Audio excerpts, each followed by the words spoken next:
আসসালামু আলাইকুম। Advanced learning academy math and ইংলিশের পক্ষ থেকে তোমাদেরকে জানাই অনেক অনেক প্রীতি ও অভিনন্দন। প্রিয় নবম ও দশম শ্রেণীর শিক্ষার্থীরা, আশা করি তোমরা সবাই অনেক ভালো আছো।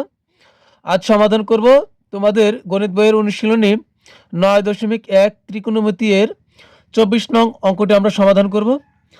24 নং প্রশ্নে দেওয়া আছে cot a equal b divided a হলে a sin a minus b cos a divided a sin a plus b cos a এর মান নির্ণয় করো।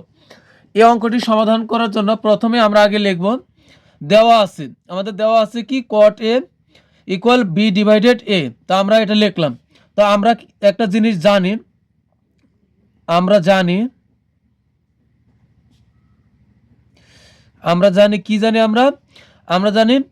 cot a সমান কি cos বাই sin a সমান হলো cot a। তা আমরা লিখব cos a divided sin a সমান হলো a cot a। তা আমরা কিন্তু cot এর মান বসাই দিলাম। এখন এখানে থাকতেছে কি b ডিভাইডেড a।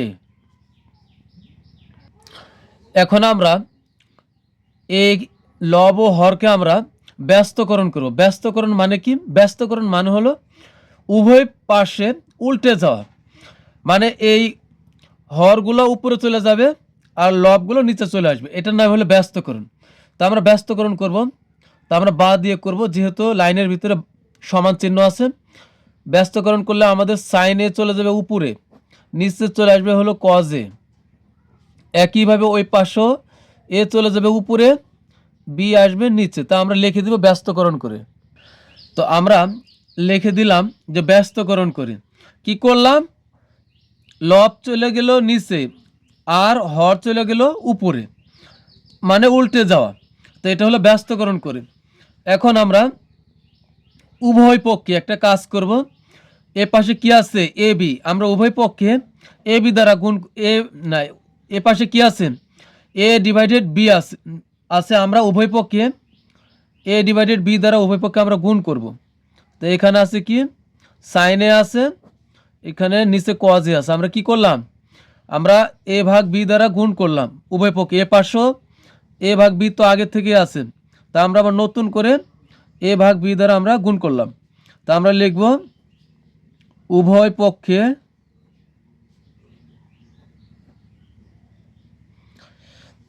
এ ভাগ বি দ্বারা গুণ করে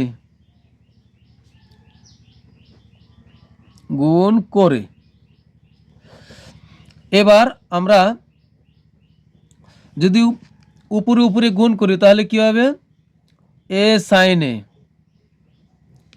আর নিচে হবে কি বি কজ এ। ওই পাশে কি হবে এ গুণ করলে হবে এ স্কোয়ার, নিচে হবে বি স্কোয়ার। তো এখন দেখো এখানে কি আছে A sine A minus B cos A. এখন আমাদের কি দরকার, বি কজ এটা উপরে নেওয়া দরকার। তা আমরা কি করব, বিয়োজন যোজন করব, তাহলে মিলে যাবে। অঙ্কটা খুবই সহজ, তোমরা দেখো খেয়াল করে। এখন আমরা বিয়োজন যোজন করব, তাহলে শেষ অঙ্ক। এ সাইন এ বিয়োজন যোজন, বিয়োজন মানে কি নিচেরটা উপরে যা বিয়োগ হবে। তো বিয়োগ দিলাম, নিচের যে হর আছে উপরে চলে যাবে, লিখবো হলো বি কজ এ। কারণ বিয়োজন যোজন, আগে আমি কি উচ্চারণ করছি বিয়োজন যোজন, তাহলে নিচেরটা উপরে যা বিয়োগ করব, বিয়োগ করলাম। এবার আবার যোজন, এই উপরেরটা থেকে আবার নিচেরটা বিয়োগ করবো। তো উপরেরটা কি আছে আমি আবার বলতেছি, উপরে আসলো এ সাইন এ, এবার উপরেরটার সাথে আবার নিচেরটা যোগ করব। নিচে কি আছে বি কজ এ, তো আমরা যোগ করলাম বি কজ এ। তাহলে কিন্তু আমাদের হয়ে যাচ্ছে সমান সমান, এখানে বি স্কোয়ার হবে। এখন এ পাশও আছে কি আমাদের এ স্কোয়ার কিন্তু আছে।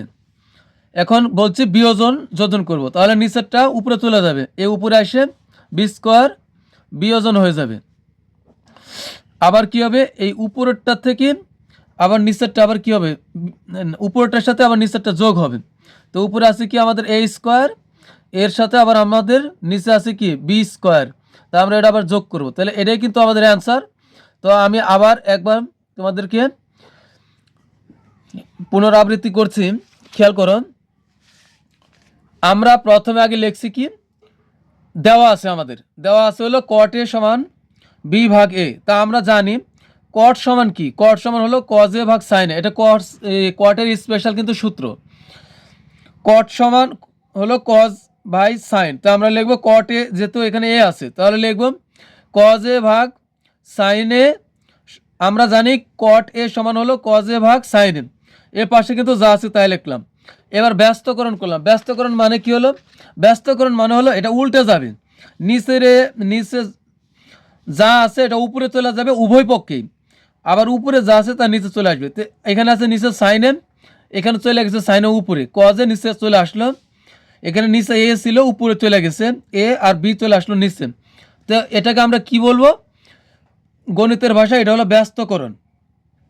এরপরে আমরা কি করব, উভয় পক্ষে এ পাশে কি আছে এ ভাগ বি আছে, তো এই জিনিসটা দিয়েই আমরা উভয় পক্ষে আবার গুণ করব। তো গুণ করলাম এ ভাগ বি গুণন, এখানে সাইন এ ভাগ কজ এ তো আছেই, তো এটা লিখলাম সমান এর পাশে কিন্তু এ বাই বি আছেই। তো নতুন করে আমরা এ বাই বি দ্বারা আবার গুণ করলাম উভয় পক্ষে। তো এটা হলো সেটা এ ভাগ বি।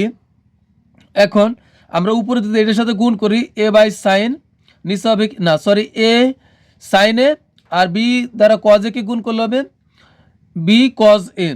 এখানে এ গুণ করলে হবে এ স্কোয়ার, নিচে বি গুণ করলে হবে বি স্কোয়ার।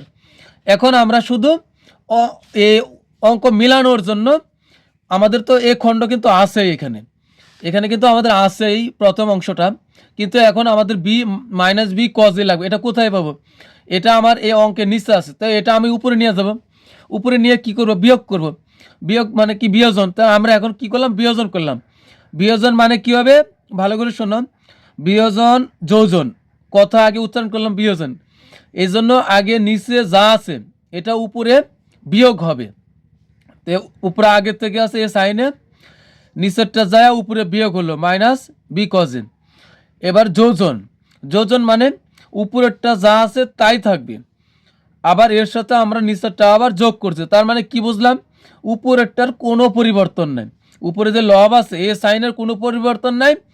আবার খেয়াল রাখবে এটা প্রথমেই বসবে, এটা প্রথমেই বসবে, এ সাইনে প্রথমে বসছে, নিচে যায় কিন্তু প্রথমে বসছে। রূপ পরিবর্তন করছে কি, শুধু বি কজে উপরে যা বিয়োগ হয়েছে নিচে যোগ হয়েছে। এখানেও ঠিক তাই, উপরে এ স্কোয়ারের কোনো পরিবর্তন নেই, এ স্কোয়ারেই আছে, বি স্কোয়ার উপরে গিয়ে বিয়োগ হয়েছে একবার, আবার এ স্কোয়ারটাই প্রথম বসবে, এ স্কোয়ারটাই প্রথম বসবে, এর সাথে আবার বি স্কোয়ার যোগ হবে। তো এটাই কিন্তু অ্যান্সার আমাদের দেওয়াই আছে যে এটার মান নির্ণয় করতে। তো আমরা কিন্তু মান পেলাম, তা আমরা লিখব সুতরাং নির্ণয়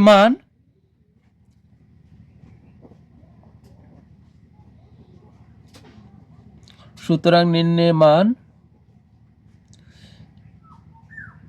এ square minus B square divided A square plus B square, এটাই আমাদের অ্যান্সার। আশা করি বুঝতে পারছো।